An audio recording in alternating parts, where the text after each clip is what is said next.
ये आप लोग देखते हैं, पीपीटी भी शेयर करा उसे लगे आप। अच्छा, ये वाला, ये तो थर्ड वाला। मैं दो स्लाइड शो, यही वाला है ना? हाँ ये स्लाइड शो, हाँ share.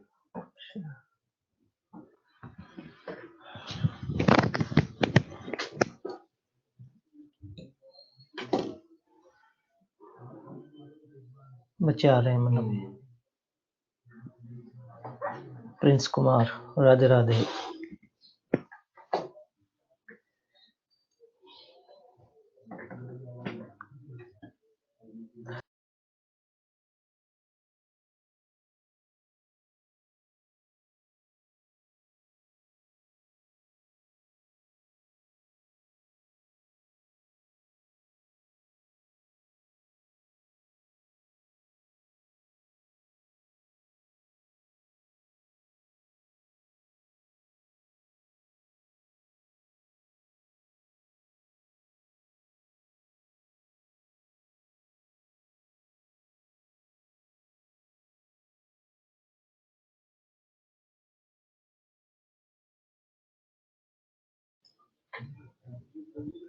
Hello friends, hello.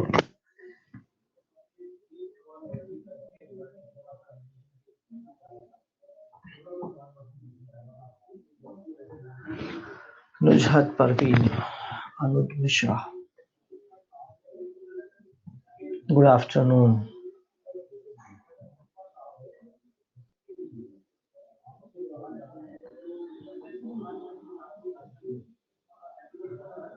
Something going error. Good afternoon. अगर आप लोगों तक आवाज पहुंच रही है तो आप कमेंट करें। Good afternoon everyone.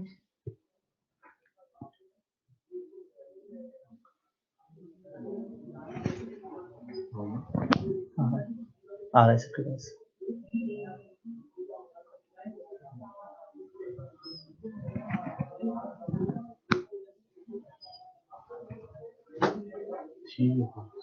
स्टार्ट करें। ऑलमोस्ट आ गए।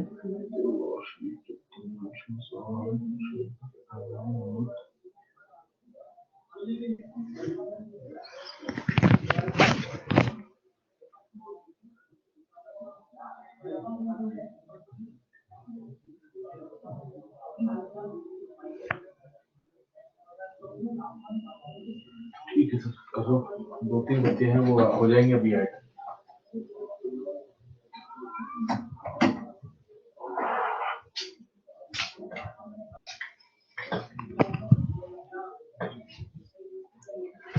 चलिए तो क्लास स्टार्ट करते हैं। और आज हम इकोलॉजी पर डिस्कस करेंगे। आप जानते हैं कि ecology exam point of view से बहुत इंपॉर्टेंट टॉपिक है, इसलिए आप इसको ध्यान से आराम से पढ़ें और जहां भी आपको लगता है कि कोई डाउट है आप तुरंत मुझे कमेंट करें। अगर हम आज इकोलॉजी का इंट्रोडक्शन देखते हैं तो इकोलॉजी में हमें आगे चलकर क्या पढ़ना है, इकोलॉजी एक्चुअली होता क्या है, पहले ये समझना जरूरी है कि इकोलॉजी में हम किन बातों को डिस्कस करते हैं, कौन सी चीजें आती है जो इकोलॉजी में हमें पढ़नी है। तो इकोलॉजी की शुरुआत में सबसे पहले मैं आपसे कहूंगा कि इकोलॉजी एक्चुअली ऑर्गेनिज्म और एनवायरनमेंट के बीच का रिलेशन है। कोई भी ऑर्गेनिज्म जहां कहीं भी रह रहा है वो अपने एनवायरनमेंट के साथ कुछ न कुछ इंटरेक्ट जरूर करता है। कोई भी ऑर्गेनिज्म जहां कहीं भी रहता है वो अपने एनवायरनमेंट के साथ कुछ न कुछ इंटरेक्शन जरूर करता है। ऑर्गेनिज्म और एनवायरनमेंट के बीच इंटरेक्शन की स्टडी ही एक्चुअली इसी स्टडी को हम यहाँ इकोलॉजी के नाम से पुकारते हैं। यही इकोलॉजी कहलाता है। अब आप कहेंगे कि सर ऑर्गेनिज्म और एनवायरनमेंट के बीच ऐसा क्या रिलेशन है जिसकी स्टडी हम इकोलॉजी में करेंगे। अगर ये आप कहें तो मैं आपसे सीधा कहूंगा कि ऑर्गेनिज्म हो सकता है कि कोई प्लांट है, हो सकता है कि ये ऑर्गेनिज्म कोई एनिमल है, हो सकता है कि ये ऑर्गेनिज्म कोई माइक्रोब है। तीनों में से कोई एक ऑर्गेनिज्म रहा होगा और ये ऑर्गेनिज्म अपने एनवायरनमेंट के साथ इंटरेक्ट कर रहा है। इंटरेक्शन में क्या करता है प्लांट, एनिमल, माइक्रोब जो भी है, एनवायरनमेंट के साथ इंटरेक्शन में क्या हो रहा है, अगर इसको हम अच्छे से समझें तो यहाँ पर हमें पहले एनवायरनमेंट समझना जरूरी है कि एनवायरनमेंट कहते किसको है। जब एनवायरनमेंट समझ में आएगा तो ऑर्गेनिज्म और एनवायरनमेंट के बीच के इंटरेक्शन भी हम समझ जाएंगे। तो सबसे पहले अगर हम एनवायरनमेंट को समझे कि एनवायरनमेंट किसे कहते हैं, तो मैं आपसे कहूंगा कि जो कुछ भी हमारी सराउंडिंग है वही हमारा एनवायरनमेंट है। सराउंडिंग मतलब बायोटिक और एबायोटिक, मतलब लिविंग और नॉन लिविंग से मिलकर हमारा एनवायरनमेंट बनता है। बायोटिक और एबायोटिक से मिलकर एनवायरनमेंट बना है, लिविंग भी है, नॉन लिविंग भी है, सराउंडिंग में जितना भी है। और हाँ, आप जानते हैं कि बायोटिक के अंदर प्लांट भी आता है, बायोटिक के अंदर एनिमल भी आता है क्योंकि लिविंग्स है, यहाँ पर माइक्रोब भी आता है। ये सब मिलके बायोटिक फैक्टर को रिप्रेजेंट कर रहे हैं। एबायोटिक यहां पर अगर मैं आपसे कहूं तो लाइट भी है, टेम्परेचर भी है, सॉइल भी है, वाटर भी है, एयर भी है। ये सब एबायोटिक, और बायोटिक में प्लांट, एनिमल, माइक्रोब, ये सब बायोटिक एबायोटिक मिलकर एनवायरनमेंट बनाते हैं, कंबाइंड होकर एनवायरनमेंट बना रहे हैं। और इसको देखकर एक बात समझ में आ गई कि प्लांट, एनिमल, माइक्रोब यहां पर है, इसका मतलब कि ऑर्गेनिज्म भी एनवायरनमेंट का एक पार्ट है और ये अपने एनवायरनमेंट में रहकर दूसरे बायोटिक और एबायोटिक के साथ कुछ ना कुछ इंटरेक्शन कर रहा है। अब आप कहेंगे कि sir biotic abiotic means environment भी समझ में आ गया, लेकिन अभी भी ये समझ में नहीं आया, अभी भी ये समझ में नहीं आया सोहन, प्रिंस, कुछ मिस्टेक आ रही है आपके पास? आवाज क्लियर है प्रिंस? हेलो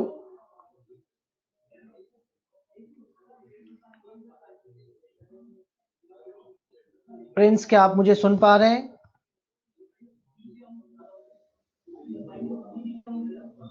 अगर आप सुन पा रहे हैं तो एक बार मुझे कमेंट करें प्रिंस।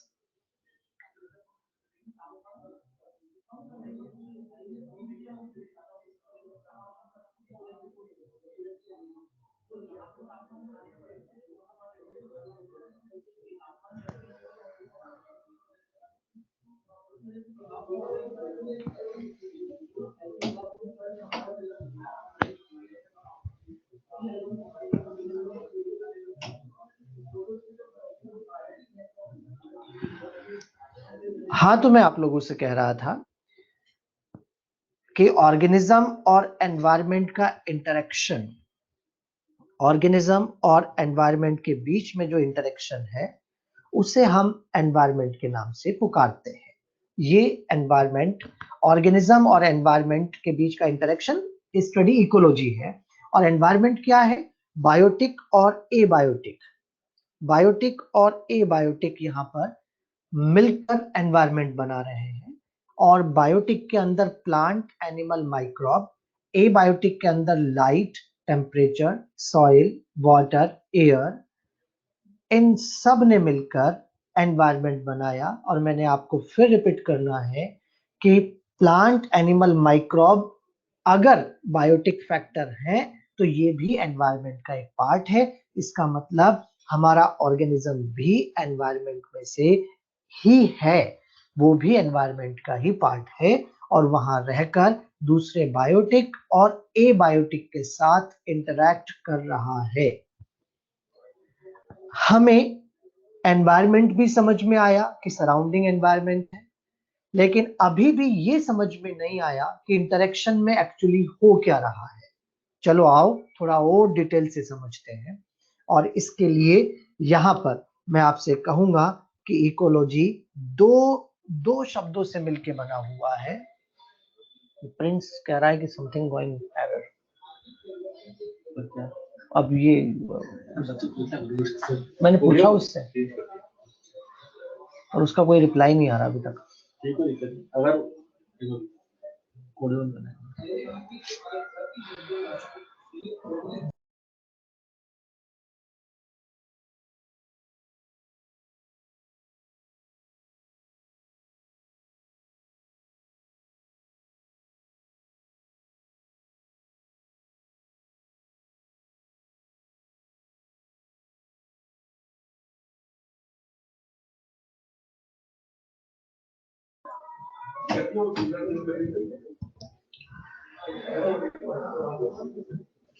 चलिए बेटा दोबारा हम इसको स्टार्ट करते हैं।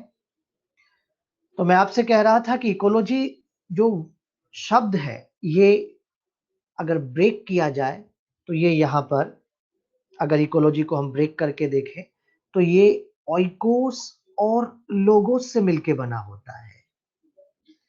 यहाँ पर ओइकोस का मीनिंग है होम या फिर आप कह दीजिए हैबिटेट। होम कह दीजिए या फिर कह दीजिए हैबिटेट। हम यहाँ पर इसको होम या फिर हैबिटेट। लोगोस का मीनिंग होता है स्टडी,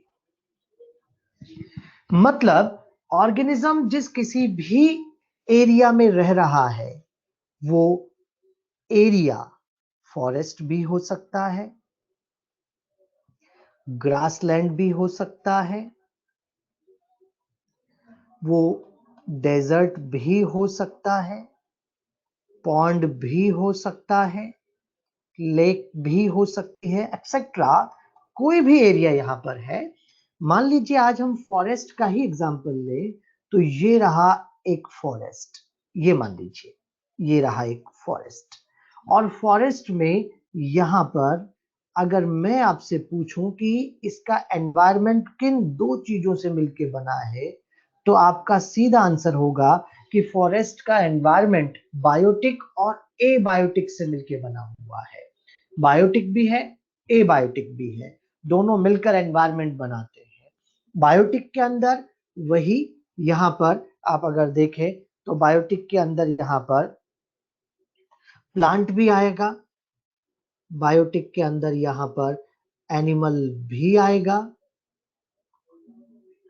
और यहां माइक्रोब भी आएगा।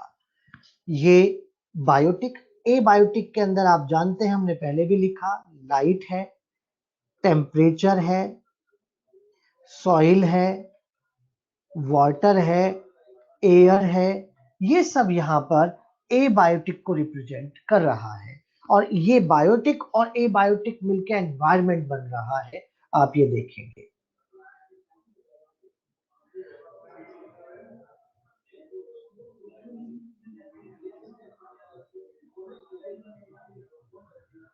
बायोटिक और एबायोटिक ने मिलकर एनवायरनमेंट बनाया है। हम एनवायरनमेंट सराउंडिंग ऑफ इंडिविजुअल, मृदुल ने पूछा है, ये इंडिविजुअल की सराउंडिंग बिल्कुल एनवायरनमेंट है। हमारी सराउंडिंग को हम एनवायरनमेंट के नाम से पुकारेंगे। यहां पर बायोटिक और एबायोटिक, मैंने आपको एक फॉरेस्ट का एग्जांपल लिया है कि फॉरेस्ट में बायोटिक एबायोटिक मिलकर हम यहाँ एनवायरनमेंट कहेंगे। और अब ये एक साथ रहकर एक दूसरे के साथ इंटरेक्ट कर रहे हैं। बायोटिक और एबायोटिक के बीच में इंटरेक्शन हो रहा है। ये इंटरेक्शन किस तरह से हो रहा है, क्या इंटरेक्शन होता है, आओ एक एग्जांपल लेते हैं। आप सब जानते हैं कि यहाँ पर जब लाइट गिरती है तो प्लांट फोटोसिंथेसिस करते हैं। लाइट के आने से प्लांट का फोटोसिंथेसिस करना, इसका मतलब एबायोटिक का बायोटिक के साथ इंटरेक्शन हो गया। जब यहाँ पर प्लांट ने फूड बनाया तो उसको एनिमल खा रहे हैं, एनिमल उसको खाएंगे तो बायोटिक और बायोटिक का इंटरेक्शन हो गया। एनिमल को एनिमल भी खाता है तो बायोटिक और बायोटिक का इंटरेक्शन हो गया। और यहाँ पर आप देख सकते हैं कि प्लांट और एनिमल दोनों मर जाते हैं, तो माइक्रोब्स उसको खाते हैं। इसका मतलब कि एक बार फिर इंटरेक्शन हो रहा है और माइक्रोब के खाने से मिनरल सॉइल में आता है और सॉइल से वापस प्लांट के पास जाता है। यही सारे इंटरेक्शन इकोलॉजी है। याद रखें, इकोलॉजी मतलब ऑर्गेनिज्म और एनवायरनमेंट के इंटरेक्शन की स्टडी को हम कह रहे हैं, इसे हम इकोलॉजी के नाम से पुकारेंगे। और यहाँ पर आप जानते हैं कि ऑर्गेनिज्म एनवायरनमेंट के साथ में क्या इंटरेक्शन कर सकता है। मैंने एक एग्जांपल से आपको समझा दिया है। मैंने कहा है कि लाइट के आने से प्लांट ने फोटोसिंथेसिस किया, इसका मतलब एबायोटिक और बायोटिक का इंटरेक्शन हो गया। जब यहाँ फोटोसिंथेसिस से फूड बना जिसको हर्बियोर एनिमल ने खाया, तो बायोटिक और बायोटिक का इंटरेक्शन हो गया। प्लांट एनिमल के मर जाने पर माइक्रोब फीड कर रहा है, मिनरल सॉइल में आ रहा है और सॉइल से वापस प्लांट के पास जा रहा है। समझ जाइए कि यहाँ पर ये सारे इंटरेक्शन यहाँ पर चल रहे हैं। यही स्टडी इकोलॉजी का पार्ट है, इसी को हम इकोलॉजी के नाम से पुकारते हैं। और आज अगर हम ऐसा कहें तो कोई गलत नहीं होगा कि ऑर्गेनिज्म और एनवायरनमेंट आप देख सकते हैं एक दूसरे के साथ इंटरडिपेंडेंट है। ऑर्गेनिज्म और एनवायरनमेंट एक दूसरे से इंटर रिलेटेड है। ऑर्गेनिज्म के बदलने से एनवायरनमेंट को फर्क पड़ता है और एनवायरनमेंट के बदलने से ऑर्गेनिज्म को फर्क पड़ता है। प्रिंस पूछ रहा है कि virus is exceptional in environment. ये एनवायरनमेंट का एक्सेप्शन नहीं है वायरस, ऐसा मत कहो।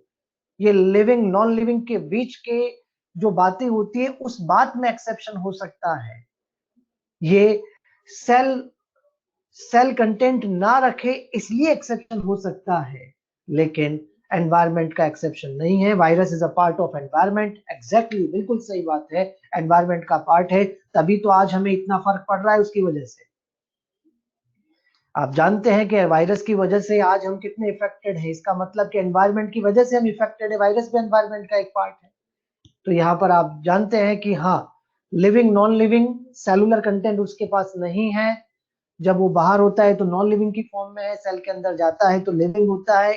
इस तरह से टैक्सोनॉमिकली सेल थ्योरी के अकॉर्डिंग वट एवर हम कहे वो एक्सेप्शन हो सकता है, लेकिन एनवायरनमेंट का एक्सेप्शन नहीं है। वायरस एनवायरनमेंट का पार्ट है, वह एनवायरनमेंट के साथ है। तभी तो ह्यूमन को आज कोरोना की फॉर्म में जो आप देख रहे हैं, कोरोना वायरस जो देख रहे हैं, ये सबसे ज्यादा इफेक्ट कर रहा है अभी। तो ये तभी तो हो पा रहा है क्योंकि वो एनवायरनमेंट है, सराउंडिंग से हमें फर्क पड़ रहा है और सराउंडिंग से फर्क पड़ना वही एनवायरनमेंट का इफेक्ट है। यहाँ आप देख सकते हैं, मैं आपसे कह रहा था कि ऑर्गेनिज्म और एनवायरनमेंट इंटरडिपेंडेंट है। आप यहाँ देख पा रहे हैं कि ऑर्गेनिज्म और एनवायरनमेंट इंटरडिपेंडेंट है और ये इंटरडिपेंडेंट ऑर्गेनिज्म और एनवायरनमेंट एक दूसरे से इंटर रिलेटेड है। जैसे अगर मैं एक सिंपल एग्जांपल यहाँ पर लूं और मैं आपको समझाऊं कि एक क्लास में 50 स्टूडेंट बैठे हुए हैं। अगर हमने क्लास का टेम्परेचर इंक्रीज किया तो उन सब बच्चों को पसीना आ गया। टेम्परेचर के बढ़ने से मतलब एबायोटिक के बदलने से अगर बच्चों को स्वेटिंग होती है, पसीना आता है, इसका मतलब उनकी फिजियोलॉजी पे फर्क पड़ रहा है। तो एनवायरनमेंट से ऑर्गेनिज्म इफेक्टेड है। चलिए एक काम करिए, टेम्परेचर ना बढ़ाएं, हम 50 से 100 बच्चे कर देते हैं। अगर आपने 50 स्टूडेंट्स को क्लास में एक साथ बढ़ा दिया, इसका मतलब कि जितना पहले टेम्परेचर था उससे ज्यादा हो जाएगा। मेरा कहने का मतलब आप समझ पा रहे होंगे कि टेम्परेचर बढ़ा तो हमें फर्क पड़ा। हमने टेम्परेचर नहीं बढ़ाया, अगर नंबर ऑफ स्टूडेंट क्लासरूम में बढ़ा दिए तो टेम्परेचर बढ़ गया। इसका मतलब ऑर्गेनिज्म से एनवायरनमेंट को फर्क पड़ता है और एनवायरनमेंट से ऑर्गेनिज्म को फर्क पड़ता है। तभी तो दोनों एक दूसरे पर इंटरडिपेंडेंट है, दोनों एक दूसरे पर इंटर रिलेटेड है। यही मैं आपसे यहाँ पर कह रहा हूं कि यहाँ ऑर्गेनिज्म और एनवायरनमेंट एक दूसरे के साथ इंटरडिपेंडेंसी और इंटर रिलेशनशिप रख रहे हैं और यही इंटरडिपेंडेंट और इंटर रिलेशनशिप की स्टडी ही इकोलॉजी है। इसी को हम इकोलॉजी के नाम से पुकारेंगे। मेरा नेक्स्ट स्टेटमेंट ध्यान से सुनेंगे आप। अगर किसी को कोई दिक्कत आए तो मुझे कमेंट करें। आज हम ऐसा कहें तो भी गलत नहीं है कि हमारी अर्थ पे एक भी ऑर्गेनिज्म ऐसा नहीं है जो अपने एनवायरनमेंट से आइसोलेट होकर रह जाए। एक भी ऑर्गेनिज्म ऐसा नहीं है जो अपने एनवायरनमेंट से आइसोलेट होकर रह जाए, हो ही नहीं सकता। अगर आप किसी ऐसी जगह पर खड़े हैं जहां पर आसपास कोई दूसरा ऑर्गेनिज्म नहीं है, आप कहें कि मैं किसी के साथ इंटरैक्ट नहीं कर रहा, आपका यह कहना गलत है, क्योंकि आप उस एरिया की ऑक्सीजन कंज्यूम कर रहे हैं, रेस्पिरेशन कर रहे हैं। इसका मतलब आप एनवायरनमेंट के साथ तो जुड़े हुए हैं। माइक्रोब्स, मृदुल ने पूछा है माइक्रोब्स। माइक्रोब्स ऐसा एक नाम ले दीजिए जो अपने एनवायरनमेंट के बिना रह रहा हो। अगर मैं डीकंपोजर माइक्रोब्स की बात करूं तो उनको ऑर्गेनिक मैटर चाहिए, तभी वो रह सकते हैं, और ऑर्गेनिक मैटर उनकी सराउंडिंग है, तभी वो रह पाएंगे। डीकंपोजर्स, जब मॉइस्चर होता है, जब टेम्परेचर होता है, तभी वो अपनी फिजियोलॉजी को वर्कआउट करवा सकते हैं, वरना नहीं करवा सकते। आप ये जानते हैं, इसका मतलब वो भी अपने एनवायरनमेंट से जुड़े हुए हैं। माइक्रोब्स को आप देख नहीं पा रहे हैं, लेकिन माइक्रोब्स आपको इफेक्ट तो कर रहे हैं, वो आपका एनवायरनमेंट है। मृदुल कह रहा है कि microbes are present in the environment when we are not able to see anything. Sir, हम देख नहीं पा रहे, इसका मतलब ये थोड़ी है कि हम उनके साथ इंटरेक्ट नहीं कर रहे हैं। इंटरेक्शन तो हो रहा है। हम वायरस का एग्जांपल लें, क्या वायरस को हम देख पा रहे हैं अपनी आंखों से? अभी अपनी आंखों से नहीं देख पा रहे, लेकिन इंटरेक्शन तो हो रहा है। हम माइक्रोब्स के साथ इंटरेक्ट क्यों कैसे नहीं कर रहे? माइक्रोब्स के साथ हर इंटरेक्शन हमारा डायरेक्ट हो ये भी जरूरी नहीं है। माइक्रोब्स एक्टिविटी करते हैं तभी तो मिनरल सॉइल में आते हैं, और सॉइल मिनरल्स को हम देखते हैं कि प्लांट एब्जॉर्ब करते हैं, उस प्लांट को हम खाते हैं। इसका मतलब वाया मिनरल हमारे तक पहुंचा, लेकिन वो मिनरल तभी पहुंच पाया जब माइक्रोब्स ने उसको सॉइल में रिलीज कर पाया। इसका मतलब हमारा हर इंटरेक्शन डायरेक्ट हो ऐसा जरूरी थोड़ी है, इनडायरेक्ट भी हो रहा है। आप दही खाते हैं तो डायरेक्ट इंटरेक्शन है, क्योंकि आपने माइक्रोब्स को वहां पर माइक्रोब्स की एक्टिविटी की वजह से दही बना है, उसको आपने खाया है, तो आपका डायरेक्ट इंटरेक्शन भी हो रहा है। तो ये दोनों ही तरह से इंटरेक्शन हो रहा है। तो यहाँ डायरेक्ट इंटरेक्शन भी माइक्रोब्स के साथ हो सकता है, इनडायरेक्ट भी हो सकता है। हम इंटरेक्ट कर रहे हैं अपने एनवायरनमेंट के साथ में, और अपना एनवायरनमेंट है तो ही हम हैं। बिना एनवायरनमेंट के, मैंने आपसे कहा, एक भी ऑर्गेनिज्म ऐसा नहीं है जो अपने एनवायरनमेंट के बिना रह जाए। नहीं हो सकता, हो ही नहीं सकता। यहाँ पर अब अगर आपसे कोई इकोलॉजी की डेफिनेशन पूछे, इकोलॉजी क्या है, तो आप क्या कहेंगे? यहाँ पर आप आराम से मेरी बात सुन लें। इकोलॉजी क्या है, मैं डेफिनेशन बोल रहा हूं, आप सुनेंगे। Study of interaction in between biotic and biotic, as well biotic and abiotic, दोनों बोलना पड़ेगा। बायोटिक और बायोटिक इंटरेक्शन की स्टडी इकोलॉजी है, बायोटिक एबायोटिक इंटरेक्शन की स्टडी इकोलॉजी है। यहां पर आप कहें कि ओनली बायोटिक बायोटिक, ओनली नहीं चलेगा, ओनली नहीं कहना, सब कंबाइंड होकर ही यहां पर हम इकोलॉजी की फॉर्म में देख पा रहे हैं। और यहां पर आप देख सकते हैं, मैंने आपको इंट्रोडक्शन में ये समझाया है, और यही चीजें आपको यहाँ पर नेक्स्ट स्लाइड में आपको देखने को मिल रही है। लेकिन यहाँ पर मैंने आपको, क्योंकि एग्जाम्पल मुझे लेना था, इसलिए मैंने इसको आपको थोड़ा सा ब्रॉड करके समझाया, और एक फॉरेस्ट का एग्जाम्पल लिया है जिसका एनवायरमेंट मतलब कि बायोटिक और एबायोटिक मिलकर बना रहे हैं, और बायोटिक और एबायोटिक किस तरह से एक दूसरे के साथ इंटरेक्ट कर रहे हैं वो मैंने आपको समझा दिया। और मैं एक बार फिर कहूंगा, अगर आपसे कोई पूछता है कि इकोलॉजी क्या है, और अगर आपको यहाँ डेफिनेशन देनी पड़ जाए कि इकोलॉजी क्या होती है, तो आपको यहाँ पर कहना है कि ये स्टडी ऑफ इंटरेक्शन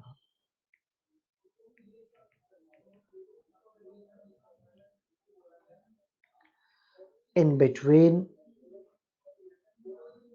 बायोटिक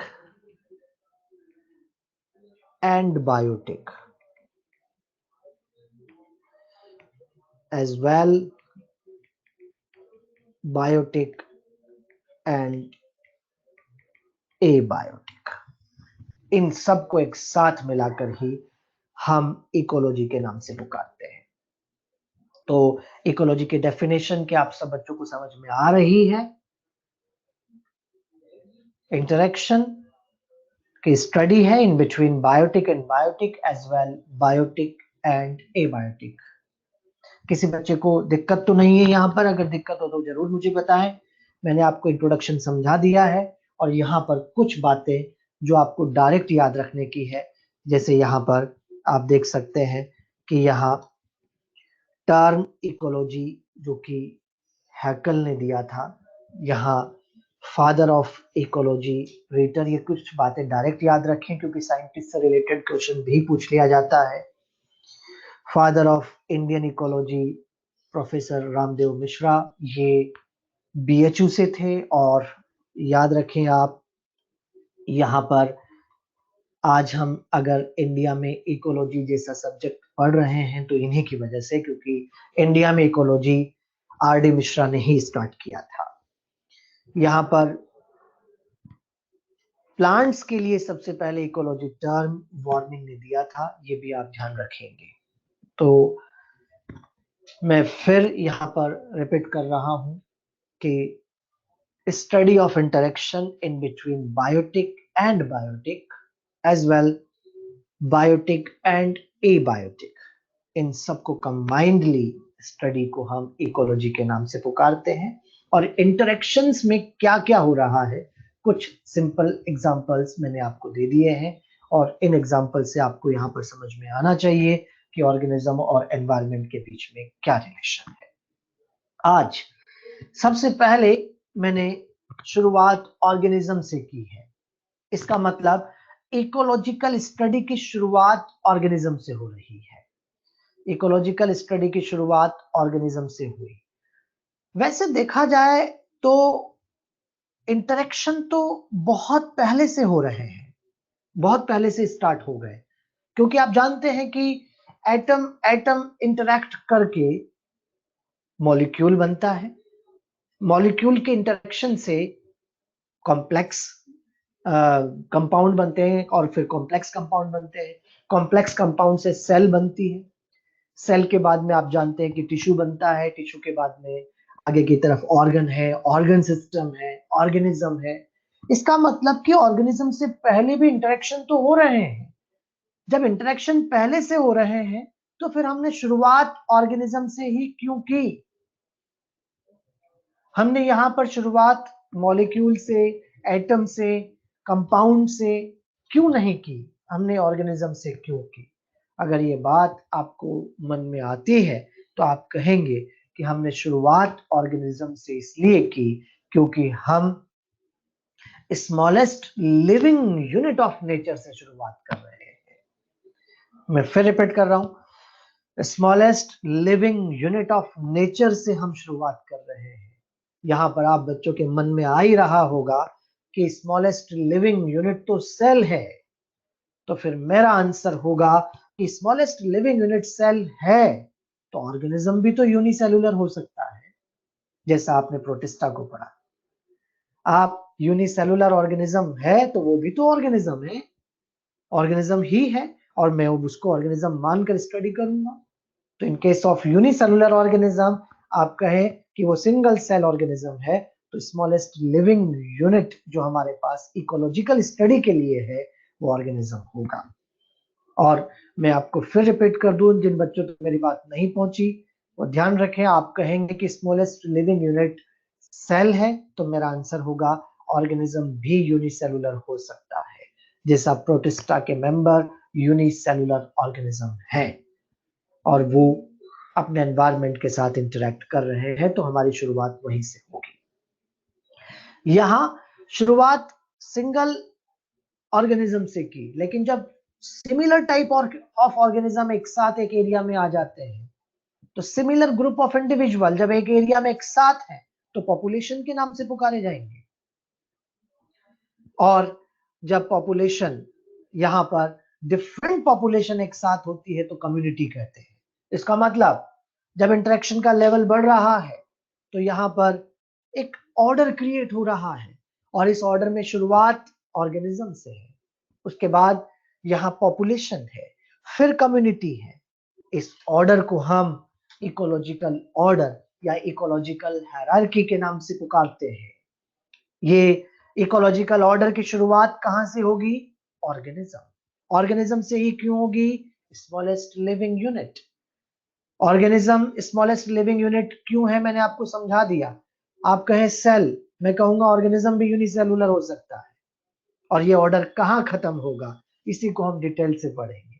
और नेक्स्ट हम यहाँ इकोलॉजिकल हायरार्की या इकोलॉजिकल ऑर्डर के बारे में बात करेंगे। इकोलॉजिकल ऑर्डर को हम डिटेल से समझें, उसके पहले मैं एक बात और आपको रिमाइंड करवा दूं ताकि आपको और चीजें अच्छे से क्लियर हो जाए कि यहाँ मैं आपसे बार बार कह रहा था कि ऑर्गेनिज्म और एनवायरनमेंट के इंटरेक्शन की स्टडी इकोलॉजी है। और जब इस तरह की बातें हमारे मन में आ जाती है तो हमें कुछ क्वेश्चन के आंसर समझ में आने लग जाते हैं कि इंटरेक्शन क्यों हो रहा है। जैसे आपसे कोई कहे कि बर्ड चहकती क्यों है या बुलबुल सॉन्ग क्यों होता है, तो यहाँ पर मैं आपको इसका answer ecological point of view से दूंगा। कम्युनिकेशन के लिए होता है, वो अपने ही स्पीसीज के मेंबर को कुछ ना कुछ कम्युनिकेट करते हैं, इसलिए वो चहचहाते हैं। यहाँ आप कोई कहे कि पेटल कलरफुल क्यों होते हैं, तो आप कहेंगे इंसेक्ट को अट्रैक्ट करने के लिए होते हैं। उनकी फ्रेग्रेंस क्यों होती है, तो पॉलिनेशन के लिए हो रही है, अट्रैक्शन के लिए हो रहा है। यहाँ अगर आप कहें कि कैक्टस के पास में कांटे क्यों होते हैं, तो वो ट्रांसपिरेशन को रिड्यूस करना चाहते हैं, इसलिए होते हैं। तो इस तरह के क्वेश्चन के आंसर आपको आराम से मिलेंगे जब आप इंटरेक्शन को समझ जाएंगे, तो ये बातें आपको क्लियर हो जाएंगी। चलिए तो हम शुरुआत करें next ecological hierarchy, ecological order की। और मैं आपसे कह रहा हूं कि इकोलॉजिकल ऑर्डर शुरुआत ऑर्गेनिज्म से है। मान लीजिए यहां पर हमारे पास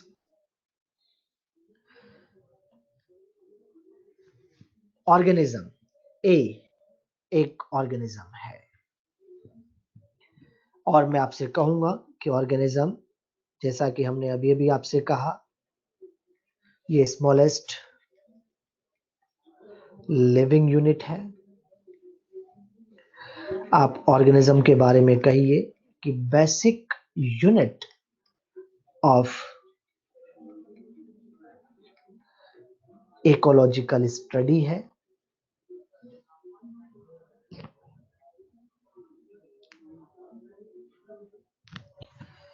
आशीष कुमार क्वेश्चन पूछ रहे हैं कि which statement is correct, abiotic component interact with biotic component or biotic component interact with abiotic component। तो मैं आप सभी बच्चों को एक बात क्लियर कर देना चाहता हूं कि हम इकोलॉजी में वही चीजें डिस्कस कर रहे हैं जहां कोई लिविंग रह रहा है। बिना लिविंग के हमारी स्टडी नहीं है यहाँ इकोलॉजी में। तो इकोलॉजी बायोटिक का एबायोटिक के साथ इंटरेक्शन देखा जाएगा। आप इसको वाइस वर्सा बोलेंगे कि एबायोटिक का इंटरेक्शन बायोटिक के साथ हो रहा है, तो भी गलत नहीं है, लेकिन बिना बायोटिक के मैं उस एरिया की स्टडी नहीं करूंगा, क्योंकि मेरा फोकस इकोलॉजी में लिविंग को स्टडी करना है अपने एनवायरमेंट के साथ। तो more appropriate biotic component interact with abiotic component. मैंने एबायोटिक का बायोटिक के साथ इंटरेक्शन गलत नहीं बताया। ये वैसा ही हो गया कि कान इधर से पकड़ो कि इधर से पकड़ो, सिंपल लैंग्वेज में कहूं तो यहाँ पर। लेकिन अगर मोर अप्रोप्रिएट आप मुझसे जानना चाहते हैं तो मैं कहूंगा कि बायोटिक का एबायोटिक के साथ इंटरेक्शन है, ये हम इकोलॉजी कहेंगे। चलिए, ऑर्गेनिज्म मान लीजिए सिंगल ए स्मॉलेस्ट लिविंग यूनिट है, basic unit of ecological study. याद रखें, ऑर्गेनिज्म के बारे में मैं आपसे कहूंगा कि ये smallest unit of ecological order, ये भी मैं आपसे कहूंगा। यहां इसके बाद जब सिमिलर ग्रुप ऑफ इंडिविजुअल बहुत सारे ए एक साथ आ गए तो ये पॉपुलेशन के नाम से पुकारा जाएगा। इसे हम पॉपुलेशन कहेंगे। Similar group of individuals live in a particular area, ये पॉपुलेशन है, इसे पॉपुलेशन के नाम से पुकारते हैं।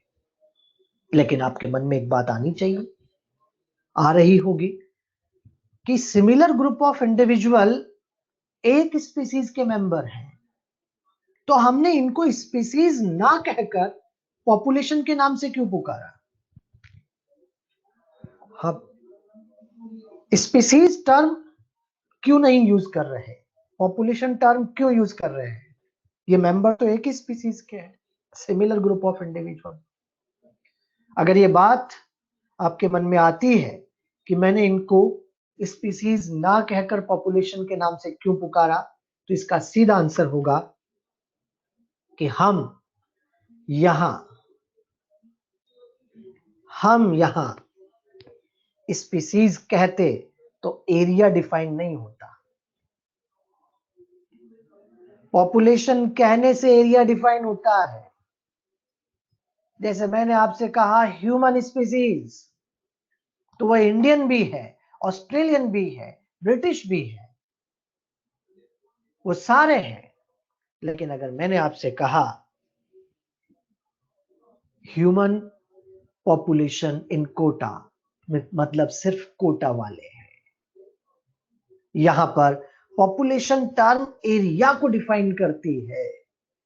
जब पॉपुलेशन आती है तो एरिया साथ में होता है, स्पीसीज के लिए एरिया कहना जरूरी नहीं है। और इंटरेक्शन तभी पॉसिबल है जब एक एरिया में रह रहा हो। आपके एनसीईआरटी बुक भी आगे चलकर आप पढ़ेंगे, अभी जहां एनसीईआरटी आपको पढ़नी होगी मैं आपसे खुद बोलूंगा, आप चिंता ना करें, आपको मैं पेज नंबर दूंगा यहां से, आप उस हिसाब से पढ़ते चलेंगे। एनसीईआरटी भी आपको यहां पर मेंशन कर रही है, जिसमें लिखा हुआ है कि interacting organisms should live closely together. इस क्लोजली का मतलब फिजिकल अटैचमेंट ही हो ऐसा जरूरी नहीं है, एक साथ रहना ये जरूरी है। इंटरेक्शन तभी पॉसिबल है जब एरिया एक होगा। तो याद रखें आप, मैंने यहां पॉपुलेशन इसलिए बोला क्योंकि एक एरिया में है, इसलिए पॉपुलेशन कहा। और जब डिफरेंट पॉपुलेशंस, मतलब कि ए भी रह रहा है, बी भी रह रहा है, सी भी रह रहा है, डी भी रह रहा है, जब एक साथ एक दूसरे के साथ आ जाते हैं तो उसे आप कम्युनिटी के नाम से पुकारते हैं। वो यहाँ कम्युनिटी कहलाता है। डिफरेंट पॉपुलेशन का एक साथ होना कम्युनिटी है। एक बात यहां मैं आपसे पूछ रहा हूं, आपको यहां एक बात मन में आ रही होगी, क्या कम्युनिटी बनने के लिए प्लांट, एनिमल, माइक्रोब तीनों का साथ होना जरूरी है?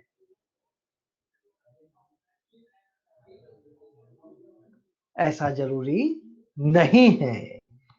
कम्युनिटी फॉर्मेशन में प्लांट, एनिमल, माइक्रोब तीनों का साथ होना जरूरी नहीं है, डिफरेंट स्पीसीज का होना जरूरी है। अरे वो डिफरेंट स्पीसीज केवल प्लांट की भी हो सकती है, वो डिफरेंट स्पीसीज केवल एनिमल की भी हो सकती है, वो डिफरेंट स्पीसीज केवल माइक्रोब्स की भी हो सकती है। अगर केवल प्लांट के डिफरेंट स्पीसीज है तो उसे मैं प्लांट कम्युनिटी के नाम से पुकारूंगा। अगर केवल एनिमल के डिफरेंट स्पीसीज है तो उसे मैं एनिमल कम्युनिटी के नाम से पुकारूंगा। और केवल अगर माइक्रोब के डिफरेंट स्पीसीज है तो उसे मैं माइक्रोबियल कम्युनिटी के नाम से पुकारूंगा। तो याद रखें, डिफरेंट स्पीसीज केवल प्लांट की ही हो, सॉरी, प्लांट, एनिमल, माइक्रोब की एक साथ ही हो ऐसा जरूरी नहीं है। केवल प्लांट की भी हो सकती है, केवल एनिमल की भी हो सकती है। और याद रखेंगे आप, यहां सब एक साथ आ जाएं, बहुत अच्छी बात, बहुत अच्छी बात। अगर प्लांट, एनिमल, माइक्रोब साथ है, बहुत अच्छी बात, फिर उसे आप बायोटिक कम्युनिटी के नाम से पुकारेंगे। लेकिन मैं आपको इस बात का आंसर दे रहा था, इस बात के लिए हम बात यहाँ पर आपको बोल रहे हैं कि कम्युनिटी फॉर्मेशन के लिए डिफरेंट स्पीसीज का होना जरूरी है। कम्युनिटी फॉर्मेशन में प्लांट, एनिमल, माइक्रोब ही एक साथ हो ऐसा जरूरी नहीं है। प्लांट, एनिमल, माइक्रोब की स्पीसीज अगर एक साथ आ जाती है तो बहुत अच्छी बात है, बहुत अच्छी कम्युनिटी है, उसे हम बायोटिक कम्युनिटी के नाम से पुकारेंगे। लेकिन हाँ, किसी बच्चे के मन में एक बात आ रही होगी, आप सोच रहे होंगे कि केवल प्लांट कैसे रहेंगे, केवल एनिमल कैसे रहेंगे। अरे बात सही है आपकी, केवल प्लांट नहीं रह सकता, केवल एनिमल नहीं रह सकता। बातें तब करेंगे जब सर्वाइवल की बातें होंगी। अभी तो स्टडी की बातें हो रही है, और स्टडी के लिए प्लांट के डिफरेंट स्पीसीज हम प्लांट कम्युनिटी के नाम से पुकारते हैं। सर्वाइवल की बातें होगी तो मैं आपसे कहूंगा कि प्लांट के साथ माइक्रोब का होना जरूरी है। ये बातें होंगी, एनिमल के साथ प्लांट का होना जरूरी है, ये बातें होंगी आगे चलकर। लेकिन हाँ, स्टडी के लिए तो आप प्लांट के डिफरेंट स्पीसीज को प्लांट कम्युनिटी कह सकते हैं। तो याद रखेंगे आप, यहाँ पर ये बात हमें क्लियर हो जाना चाहिए कि जब डिफरेंट स्पीसीज, जब यहाँ पर different species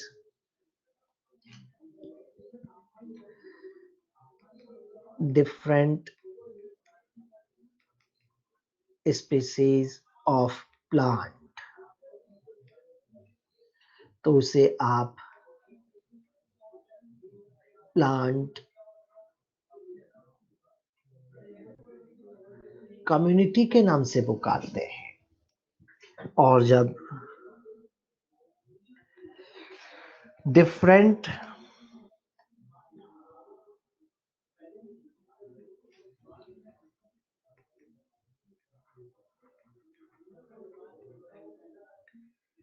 species of animal, उसे हम एनिमल कम्युनिटी के नाम से पुकारते हैं। और जब यहाँ पर डिफरेंट स्पीसीज ऑफ माइक्रोब,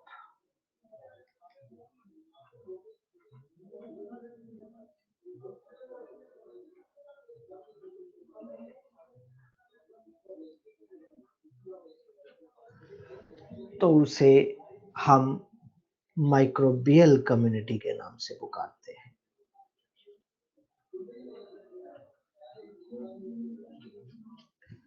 और जब ये तीनों एक साथ आ जाती है, प्लांट, एनिमल और माइक्रो, तो इसे आप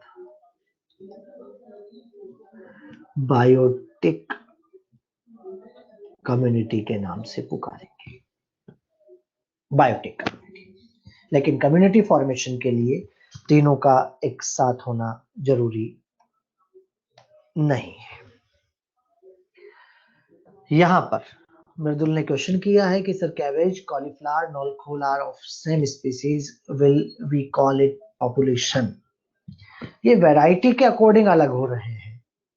कैबेज, कॉलीफ्लावर, नॉलखोल की वैरायटी अलग अलग है, और बायोलॉजिकल कंसेप्ट ऑफ स्पीसीज के हिसाब से देखा जाए तो ये एक स्पीसीज नहीं है, क्योंकि दे कांट इंटरब्रीड, इनके बीच में इंटरब्रीडिंग नहीं हो रही। तो हम कैबेज को अलग पॉपुलेशन कहेंगे, कॉलीफ्लावर को अलग कहेंगे, नॉलखोल को अलग पॉपुलेशन के नाम से पुकारेंगे। बायोलॉजिकल कंसेप्ट ऑफ स्पीसीज ही वाइडली फॉलो होता है। हाँ, taxonomically these are single species, taxonomically ये एक स्पीसीज के मेंबर है, क्योंकि टेक्सोनॉमी ने यहाँ पर फ्लोरल बर्ड को देख के डिसाइड किया है।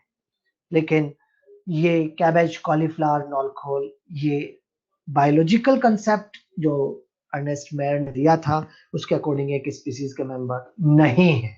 तो यहाँ ये 3 बायोलॉजिकल स्पीसीज है। तो मृदुल, आप ये ध्यान रखें, कैबेज अलग पॉपुलेशन बनाएगा, कॉलीफ्लावर अलग, और नॉलखोल अलग पॉपुलेशन। समझ पा रहे हैं आप? तो यहाँ पर आप देख सकते हैं कि कम्युनिटी में डिफरेंट स्पीसीज ऑफ प्लांट अगर आती है तो उसे हम यहाँ प्लांट कम्युनिटी कहते हैं। डिफरेंट स्पीसीज ऑफ एनिमल आती है तो उसको एनिमल कम्युनिटी के नाम से पुकारते हैं। ये प्लांट कम्युनिटी, ये एनिमल कम्युनिटी, ये माइक्रोबियल कम्युनिटी, और तीनों को एक साथ मिला दे तो बायोटिक कम्युनिटी होगा। अब तक आप देख पा रहे हैं कि यहाँ पर ऑर्गेनिज्म, पॉपुलेशन, कम्युनिटी, तीन बातें हो गई और तीनों में आपने देखा है कि तीनों में सिर्फ बायोटिक का ही इंटरेक्शन आया है। ए बायोटिक अभी तक इन्वॉल्व नहीं हुआ है। आओ इस ऑर्डर में आगे हम ए बायोटिक को इन्वॉल्व करते हैं, और जब ए बायोटिक को हम यहाँ पर इन्वॉल्व करेंगे तो ध्यान रखें, जब बायोटिक और ए बायोटिक किसी भी पर्टिकुलर एरिया के बायोटिक और ए बायोटिक आपस में इंटरेक्शन करते हैं तो उसे हम इकोसिस्टम के नाम से पुकारते हैं। किसी भी पर्टिकुलर एरिया के बायोटिक और ए बायोटिक का इंटरेक्शन इकोसिस्टम कहलाता है। बायोटिक ए बायोटिक इंटरेक्शन इकोसिस्टम के नाम से पुकारा जाएगा। मैं आपको यही क्लियर कर देता हूं, इकोसिस्टम और इकोलॉजी में क्या फर्क है। अगर ये बात आती है तो सीधा कहना बायोटिक ए बायोटिक इंटरेक्शन इकोसिस्टम है और स्टडी ऑफ इकोसिस्टम इकोलॉजी है। तो याद रखें, बायोटिक ए बायोटिक जब किसी भी पर्टिकुलर एरिया में इंटरेक्ट करते हैं तो उसे हम इकोसिस्टम के नाम से पुकारते हैं। यहां ध्यान रखेंगे आप। चलिए एक एग्जांपल लेते हैं, उससे हम समझते हैं। और इसके लिए मान लीजिए हमारे पास यहाँ एक पॉन्ड है और इसमें सबसे पहले इस पॉन्ड में मैंने आपसे पूछा कि बेटा यहाँ पर आप बताइए कि यहाँ इसका एनवायरनमेंट किन दो चीजों से मिलके बना है। तो आपका आंसर होगा कि यहाँ बायोटिक और ए बायोटिक ने मिलकर एनवायरनमेंट बनाया है। आप बायोटिक के अंदर एक बार फिर कहें, प्लांट्स हैं, एनिमल्स हैं, माइक्रोब्स हैं। ए बायोटिक के अंदर वही लाइट है, टेम्परेचर है, सॉइल है, वाटर है, एयर है। ये ए बायोटिक है और बायोटिक और ए बायोटिक यहाँ का एनवायरनमेंट है। मेरा नेक्स्ट स्टेटमेंट आ रहा है, आपको समझ में आए तभी आप यहाँ पर मुझे बताएं कि ये बात आपको समझ में आ रही है। पॉन्ड के बायोटिक फैक्टर पॉन्ड कम्युनिटी है। क्या आप ये बात समझ पा रहे हैं? पॉन्ड के biotic factor, biotic content, pond community है। क्या सभी बच्चों तक मेरी बात पहुंच पा रही है? Biotic community. लेकिन अगर पॉन्ड में बायोटिक और ए बायोटिक का इंटरेक्शन हो रहा है, पॉन्ड में अगर बायोटिक और ए बायोटिक का इंटरेक्शन हो रहा है तो उसे आप पॉन्ड इकोसिस्टम के नाम से पुकार रहे हैं। जब बायोटिक ए बायोटिक इंटरेक्शन करेगा तो उसे हम पॉन्ड इकोसिस्टम के नाम से पुकारेंगे। और केवल बायोटिक पॉन्ड कम्युनिटी, और जब ए बायोटिक से इंटरेक्शन होगा तो पॉन्ड इकोसिस्टम होगा। चलिए इस पॉन्ड से निकलकर थोड़ा सा बाहर की तरफ आते हैं। और जब पॉन्ड से निकलकर थोड़ा बाहर की तरफ हम आएंगे तो आप देख सकते हैं कि यहाँ पर मान लीजिए ग्रास उगी हुई है।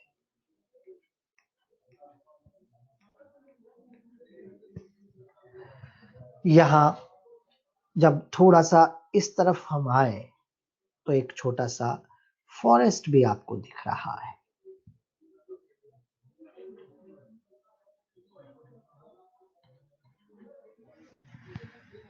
यहाँ ये ग्रासलैंड है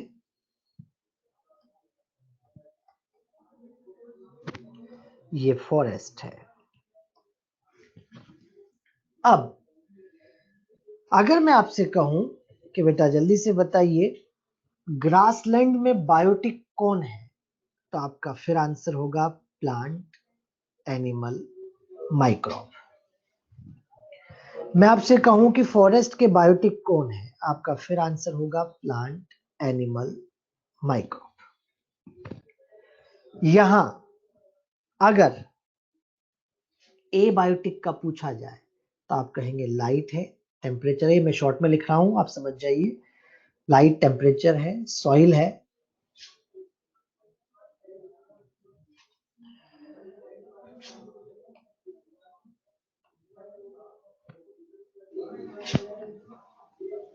वाटर है और एयर है। ये यहां पर इसी तरह से यहां भी लाइट है, टेम्परेचर है, सॉइल है, वाटर है, एयर है, ये यहां पर है। अब आप आराम से मेरी बात सुनेंगे। आप देख पा रहे हैं कि यहाँ पर बायोटिक एबायोटिक इंटरेक्शन से पॉन्ड इकोसिस्टम है। जब हम पॉन्ड से बाहर आए तो ग्रासलैंड है, इस तरफ आए तो एक फॉरेस्ट है। यहाँ पर बायोटिक के अंदर plant, animal, microbe, light, temperature, soil, water, air. यहाँ भी plant, animal, microbe, light, temperature, soil, water, air, वही सारी बातें बायोटिक एबायोटिक में आपने नाम लिया। अब मेरी बात को आराम से सुनिए, ध्यान से सुनिए। आप अब यहां पर देख सकते हैं कि जब आप पॉन्ड में हैं तो भी आपने टर्म यूज की प्लांट, जब आप फॉरेस्ट में हैं तब भी आपने यूज किया प्लांट, जब आप ग्रासलैंड में हैं तब भी आपने टर्म यूज किया प्लांट। तीनों जगह आपने plant plant plant term use किया है।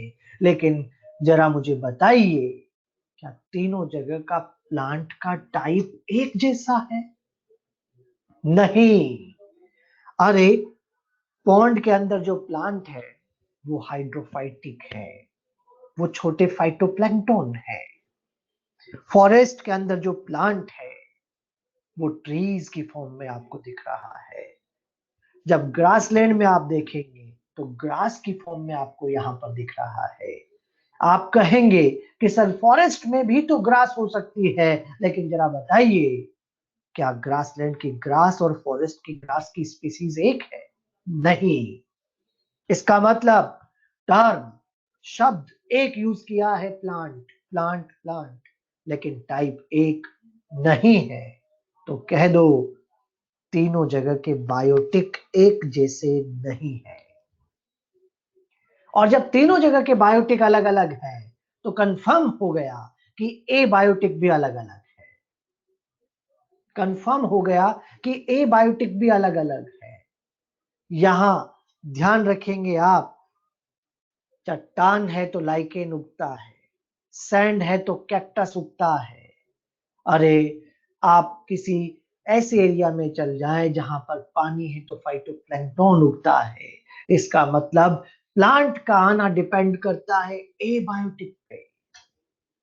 तो याद रखो किसी भी नए एरिया का डेवलपमेंट अगर हम पहली बार देखते हैं तो पहले वहां के एबायोटिक को हम ऑब्जर्व करेंगे। एबायोटिक जैसा होगा उसके अकॉर्डिंग बायोटिक की ग्रोथ होती है। और जैसा प्लांट, बायोटिक में सबसे पहले प्लांट, और जैसा प्लांट होगा उसके अकॉर्डिंग वहां पर एनिमल और माइक्रोब आएगा।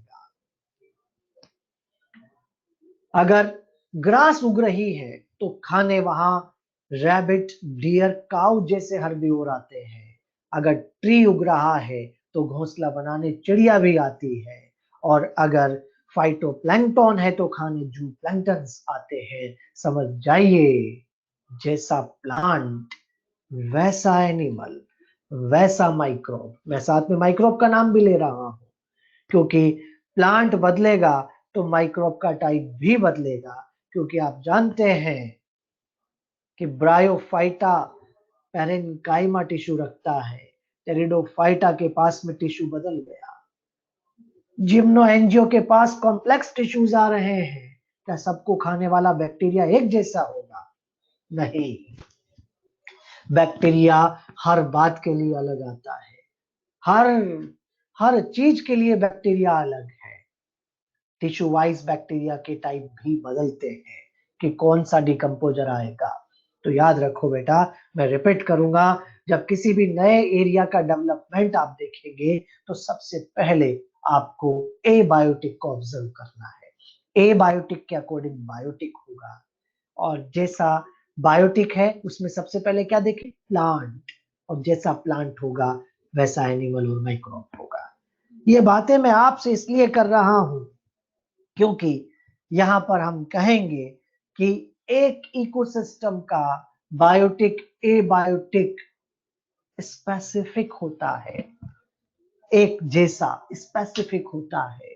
जब बायोटिक और एबायोटिक बदलता है तो इकोसिस्टम का टाइप भी बदलता है। ये फॉरेस्ट इकोसिस्टम है, ये ग्रासलैंड इकोसिस्टम है, अरे ये पॉन्ड इकोसिस्टम है। इसका मतलब जैसे जैसे इनका बायोटिक, एबायोटिक का टाइप बदल रहा है वैसे वैसे इकोसिस्टम का भी टाइप बदलता है। तो यहाँ पर ध्यान रखिएगा, एक इकोसिस्टम का बायोटिक एबायोटिक एक जैसा। ऑब्जर्व करें, मैंने यहां भी लिखा है टेम्परेचर, मैंने यहां भी लिखा है टेम्परेचर, यहां भी लिखा है टेम्परेचर, तीनों जगह पर टेम्परेचर टेम्परेचर टेम्परेचर। लेकिन क्या तीनों जगह पर टेम्परेचर की रेंज एक जैसी है? नहीं। अगर ऐसा है तो तीनों जगह का एबायोटिक एक नहीं है और तीनों इकोसिस्टम एक नहीं है, तभी तो अलग अलग नाम दिए, forest ecosystem, pond ecosystem, grassland ecosystem, अलग अलग नाम। अगर ऐसा किया तो आप समझ जाइए कि यहाँ पर ये तीनों इकोसिस्टम अलग अलग होंगी। लेकिन अब नेक्स्ट ध्यान से देखें, जब हम फॉरेस्ट से पॉन्ड की तरफ जाते हैं तो ऐसा तो नहीं होता कि फॉरेस्ट खत्म हो गया, पॉन्ड शुरू हो रहा है, चलो भाई बीच में दीवार खींच दो। नहीं, अरे जब एक इकोसिस्टम खत्म होता है, एक इकोसिस्टम खत्म होकर दूसरा शुरू होता है, तो कुछ एरिया ऐसा बीच में जरूर होता है जो दोनों एक दूसरे का ओवरलैप है, एक दूसरे के साथ ओवरलैप करता है। फॉरेस्ट और पॉन्ड के बीच में भी वो एरिया आता है जो एक दूसरे के साथ ओवरलैप्ड है। यहां पर ग्रासलैंड और पॉन्ड के बीच में भी वो एरिया आता है जो एक दूसरे के साथ ओवरलैप्ड है। याद रखेंगे आप, इस ओवरलैप्ड एरिया जो एक दूसरे के बीच इंटरमीडिएट है, एक बात मैं क्लियर कर दूं, इस ओवरलैप्ड एरिया के अंदर फॉरेस्ट की स्पीसीज भी है तो पॉन्ड की भी है, यहां पर पॉन्ड की भी है और ग्रासलैंड की भी है। इस तरह के ओवरलैप्ड ट्रांजिशन जोन को हम इकोटोन के नाम से पुकारते हैं।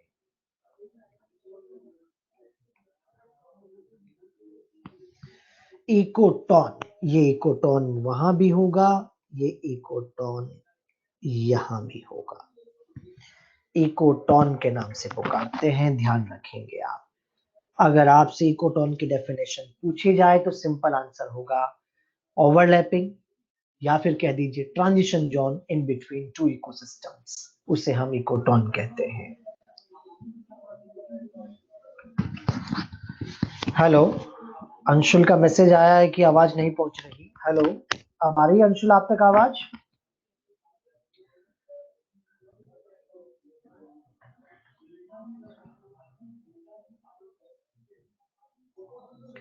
बाकी लोगों तक मेरी आवाज पहुंच पा रही है? Okay okay okay, thank you. यहां तक बेटा समझ में आ रहा है आप लोगों को अच्छे से? कोई भी डाउट हो आप बेझिझक मुझे कमेंट छोड़े, मैं हर कमेंट को यहाँ पर देख पा रहा हूँ और हर कमेंट को मैं आपको रिप्लाई करूंगा, चिंता की कोई बात नहीं है। एक बात और मैं आपसे कहूंगा, आप क्लास बिल्कुल ब्लैंक होकर बैठा करो, आपको जो पहले से आता है वो आपका एडवांटेज है, बहुत अच्छी बात है। आप अभी बिल्कुल खाली कागज होके बैठो, लेकिन हाँ, जो आज पढ़ा दिया वो कभी नहीं भूलना। बस ये आपको देखना है कि हाँ बस हमें तो कुछ नहीं आता सर, बता दो आपको क्या बताना है, लेकिन जो आपने बता दिया वो हम कभी नहीं भूलेंगे। इस एटीट्यूड के साथ ही हमें क्लास करनी है। इसी तरह से आगे बढ़ते जाएंगे। मैं फिर कहूंगा, जो पहले से आपको आता है बहुत अच्छी बात है, वो आपका एडवांटेज है। चलिए आगे चलते हैं।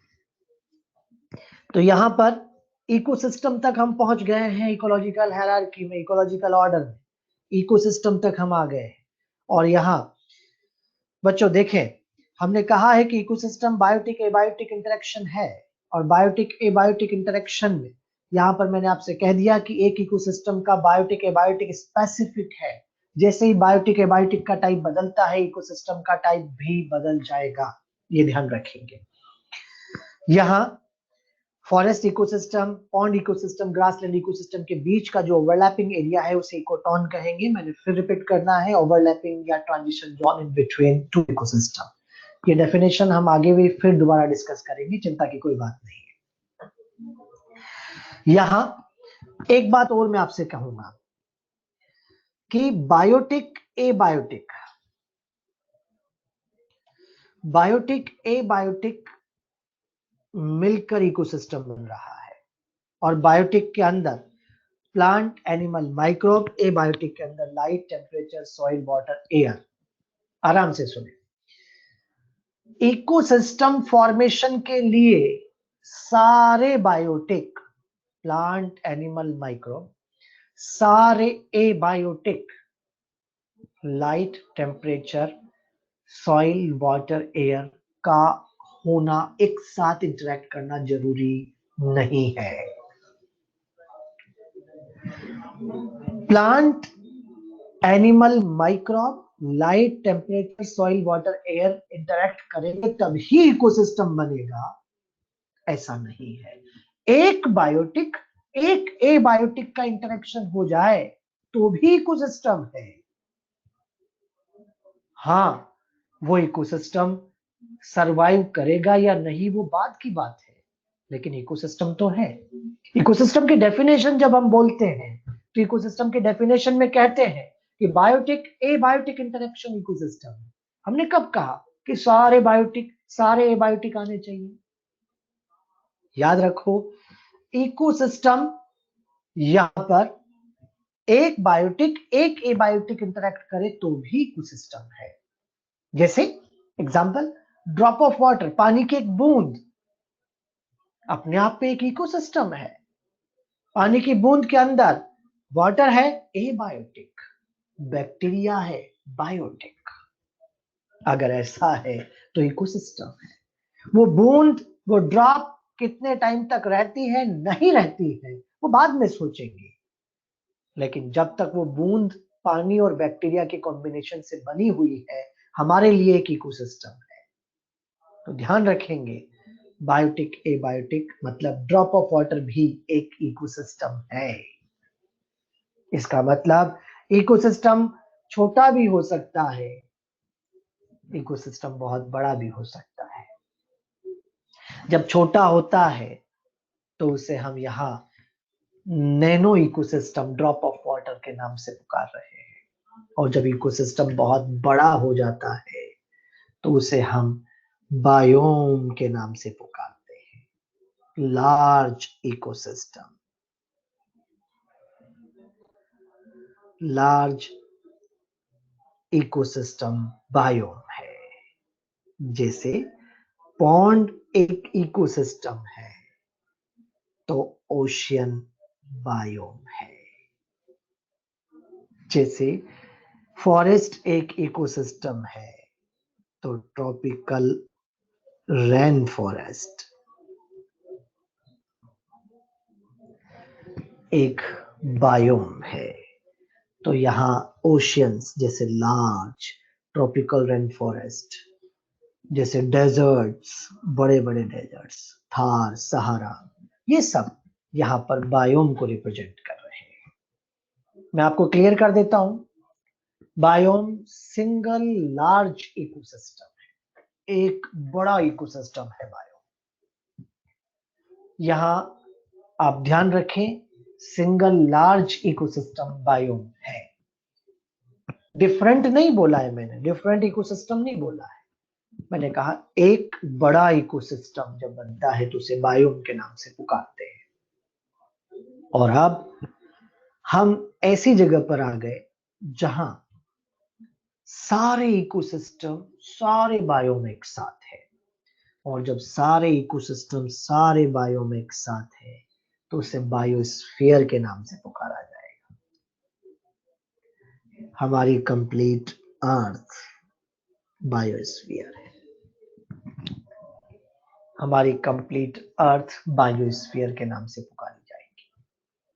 यहाँ आप देख सकते हैं कि बायोस्फीयर के अंदर सारे इकोसिस्टम, यहाँ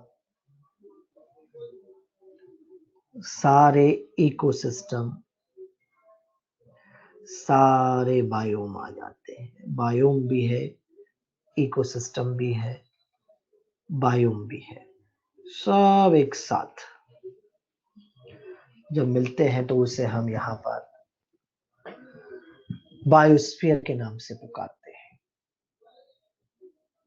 यहाँ अभी तक आप लोग ऑब्जर्व कर रहे हैं, सिंगल अकेला है तो ऑर्गेनिज्म, हमने कहा है कि जब एक है तो उसको हम ऑर्गेनिज्म के नाम से पुकारते हैं। इस सिंगल को ऑर्गेनिज्म के नाम से पुकारा है।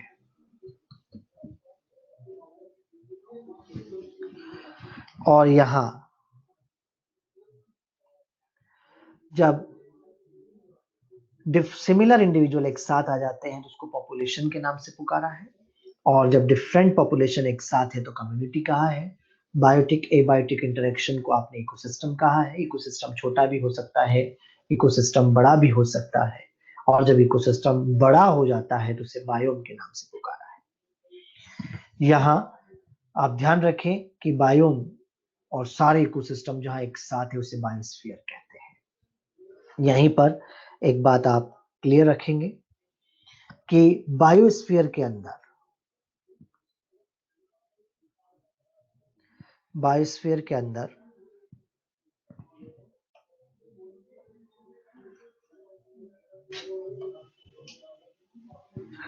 बायोस्फीयर के अंदर यहाँ कलर चेंज कर लेते हैं, एटमॉस्फेयर भी है,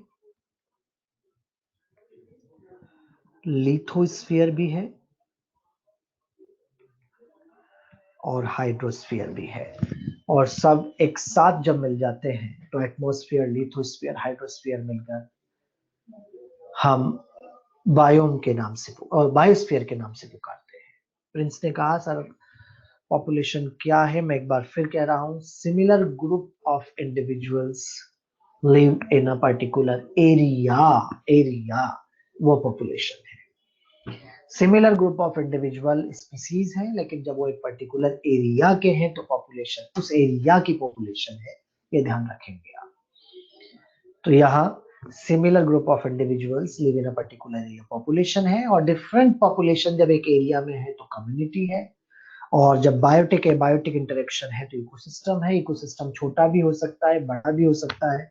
जब लार्ज इकोसिस्टम है तो उसे बायोम के नाम से पुकारते हैं, और जहां सारे बायोम, सारे इकोसिस्टम एक साथ है, बायोस्फीयर है। एक दो बातें और सुन लें। क्या बायोम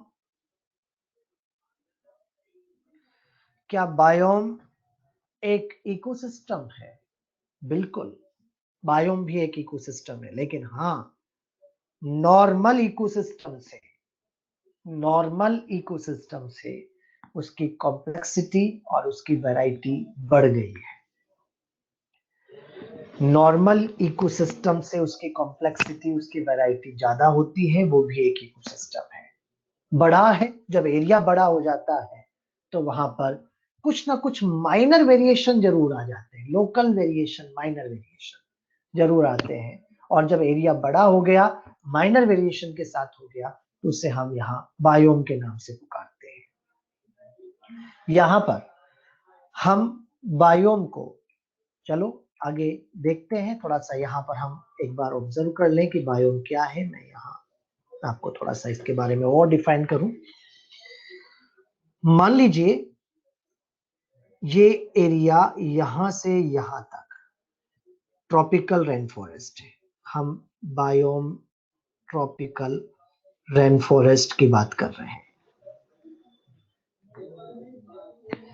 यहां से यहां तक ट्रॉपिकल रेन फॉरेस्ट है। ये देखें आप, ये रहे बड़े बड़े से ट्रीज, यहां भी है, यहां भी है। और एक बात मैं आपको क्लियर कर देता हूं कि इंडियन ट्रॉपिकल रेन फॉरेस्ट में दो तरह के ट्रीज स्पेशली आपको देखने को मिलेंगे, होपिया और डिप्टेरोकार्पस। मैं रिपीट करूंगा, ये दोनों अलग अलग नाम है, होपिया और डिप्टेरोकार्पस। ये दोनों ट्रीज ये यहां भी आप देख पाएंगे, होपिया और डिप्टेरोकार्पस, ये यहां पर है। तो होपिया और डिप्टेरोकार्पस यहां भी है, यहां भी है। इसका मतलब इतना बड़ा एरिया एक जैसी वेजिटेशन के साथ है तो वो एक इकोसिस्टम है, और बड़ा है तो बायोम है। लेकिन एक बात ध्यान रखें कि यहां पर इस बायोम में एक छोटी रिवर भी तो निकल के जा सकती है, और जब रिवर निकल के जा रही है तो ये रिवर क्या ट्रॉपिकल रेन फॉरेस्ट है? नहीं, रिवर ट्रॉपिकल रेन फॉरेस्ट में आया हुआ वेरिएशन है।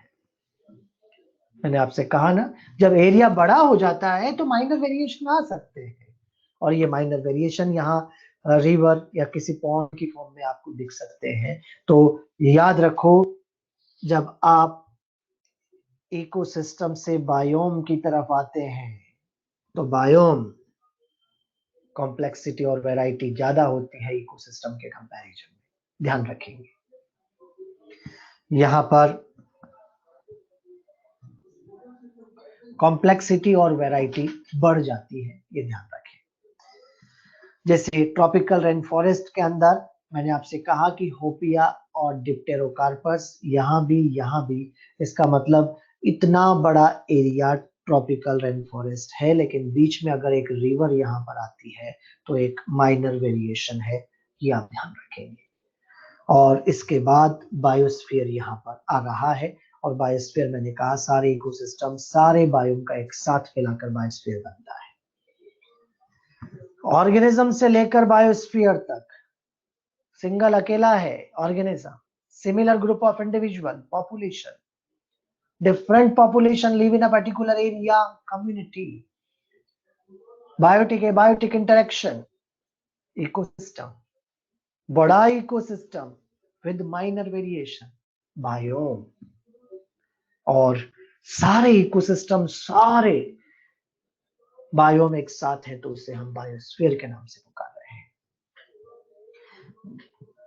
जतिन क्वेश्चन किया है कि is this statement true for ecosystem that if a biotic is changed biotic gets changed and vice versa? Exactly, बिल्कुल सही बात है। ए बायोटिक बदलेगा तो बायोटिक भी बदलेगा, और बायोटिक अगर बदल रहा है तो ए बायोटिक पे भी फर्क पड़ेगा, बिल्कुल सही बात है। लेकिन अगर किसी फर्स्ट टाइम नए एरिया का डेवलपमेंट आप ऑब्जर्व करें, फर्स्ट टाइम, तो वहां ए बायोटिक से शुरुआत होती है, ए बायोटिक से ही बायोटिक का आना होगा।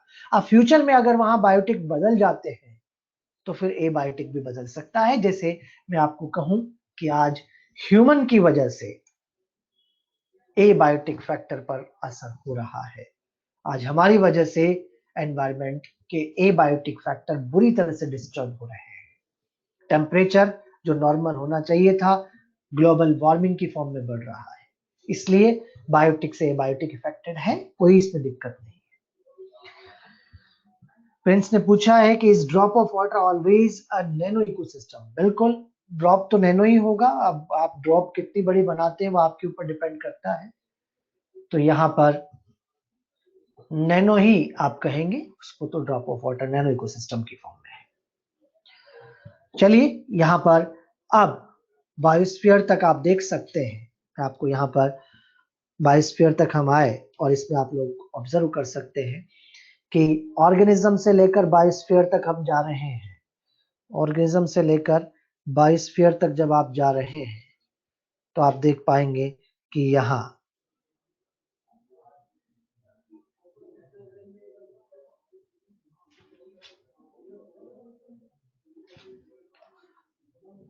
कलर।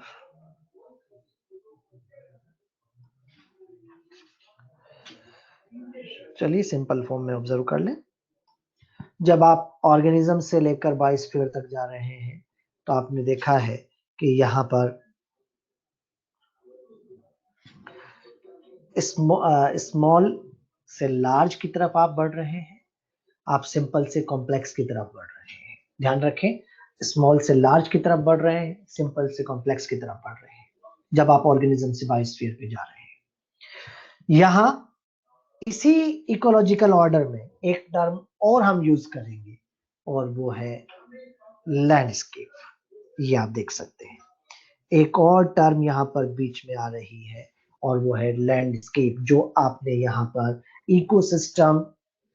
इकोसिस्टम और बायोम के बीच में रखा है। तो मैंने लैंडस्केप को इकोसिस्टम और बायोम के बीच में क्यों रख दिया अलग से, उसी ऑर्डर में क्यों नहीं रखा, इन बातों का भी चलो आंसर ले लेते हैं। उसी ऑर्डर में क्यों नहीं आ रहा है, बीच में क्यों आ रहा है, अलग से क्यों रखा है, और इसके लिए आओ लैंडस्केप को हम समझते हैं। और जब लैंडस्केप की बातें आपसे करें तो यहाँ पर ध्यान रखें लैंडस्केप क्या है। इकोलॉजिकल पॉइंट ऑफ व्यू में अगर आप इसको डिफाइन करेंगे तो मैं आपसे कहूंगा कि ग्रुप ऑफ डिफरेंट ecosystems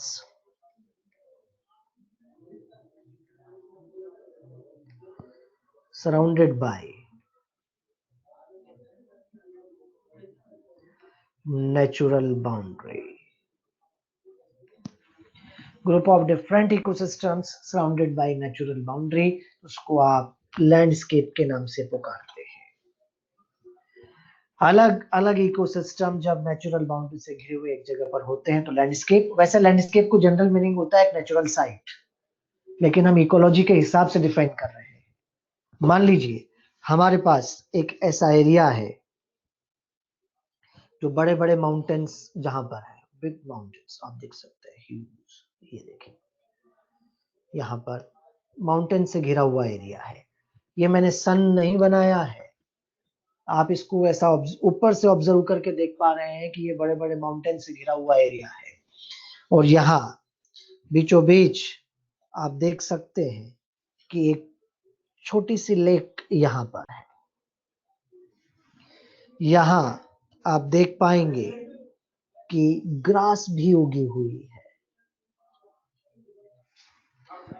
यहाँ पर मड भी है, मार्श या मड। यहाँ पर आप ये भी देख पा रहे हैं कि कुछ सैंड भी पड़ा हुआ है। यहाँ एक फॉरेस्ट भी है।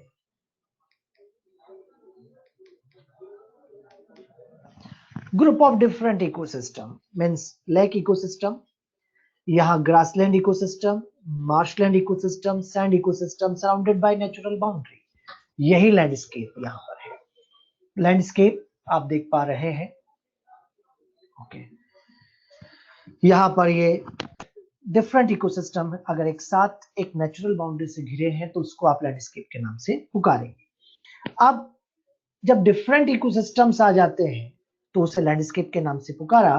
इसको मैंने इस ऑर्डर में, जैसा आपने अभी अभी देखा है कि यहाँ पर अलग से मेंशन किया है, क्योंकि बायोम एक बड़ा इकोसिस्टम है, एक बड़ा, लेकिन landscape group of different ecosystem है। और जब डिफरेंट इकोसिस्टम एक साथ होते हैं तो उसको लैंडस्केप के नाम से पुकारा है। एक बात क्लियर रखो कि जब ऑर्गेनिज्म से लेकर बायोस्फीयर तक हम जा रहे हैं, ऑर्गेनिज्म से लेकर बायोस्फीयर तक हम गए तो साइज छोटे से बड़ा हो रहा है, कॉम्प्लेक्सिटी सिंपल से कॉम्प्लेक्स हो रहा है, लेकिन लैंडस्केप बायोम से छोटा भी हो सकता है।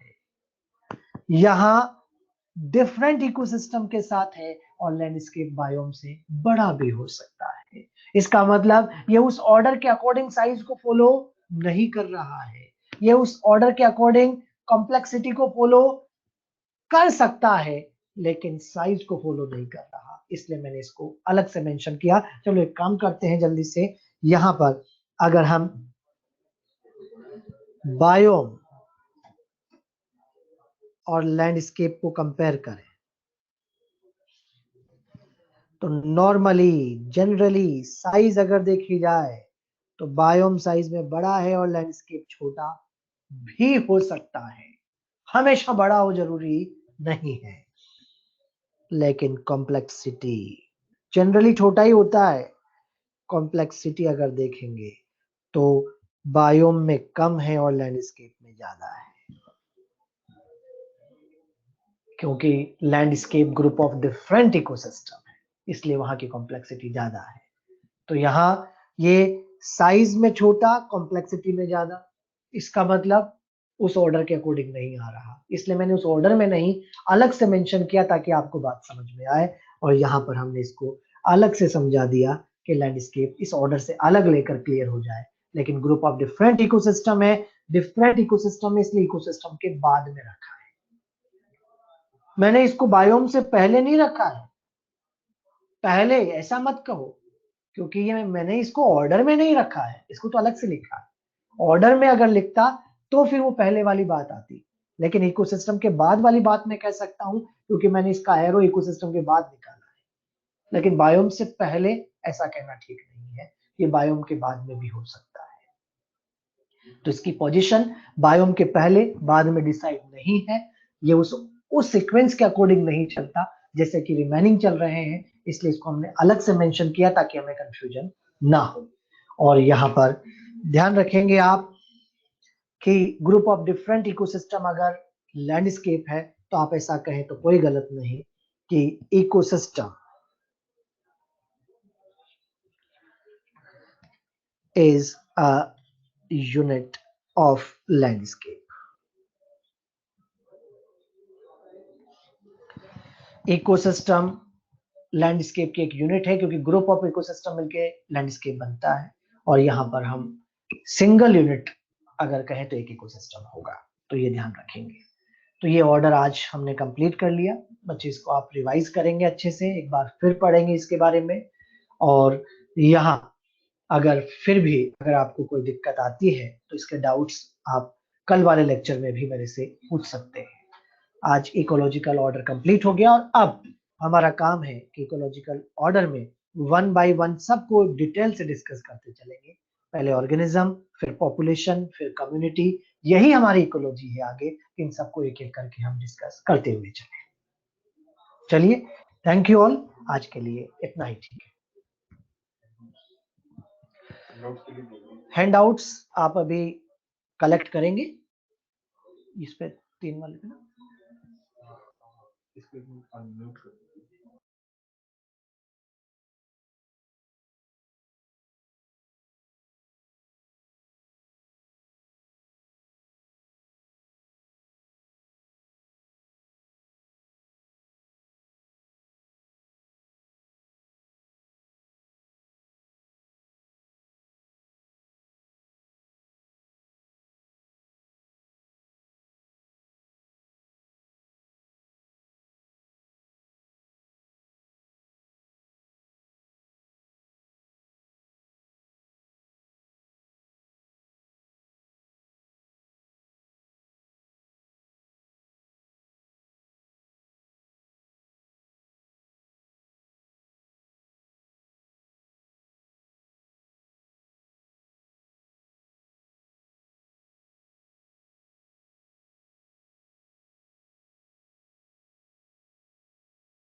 एक बार और मेरा भाई एक बार बच्चों से ये नहीं यार पूछो तो बच्चों से एक बार हैंडआउट मिल गया। बेटा आप सबको हैंडआउट्स मिल चुके हैं, एक बार कमेंट करेंगे आप बॉक्स में। एक मिनट आ रहा है। हाँ मिल गया सब।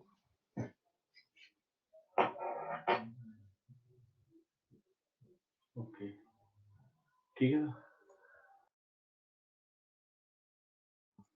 आज इस लेक्चर को अच्छे से रीड करेंगे दोबारा आप, फिर भी कोई डाउट रहते हैं तो कल वाले लेक्चर में हम दोबारा डिस्कस कर सकते हैं, कोई दिक्कत वाली बात नहीं है। आज 2 बच्चे एब्सेंट चल रहे हैं, या तो लीव हो गए होंगे। ये हुआ सर, वो 2 बच्चे फिर मैं देख लूंगा।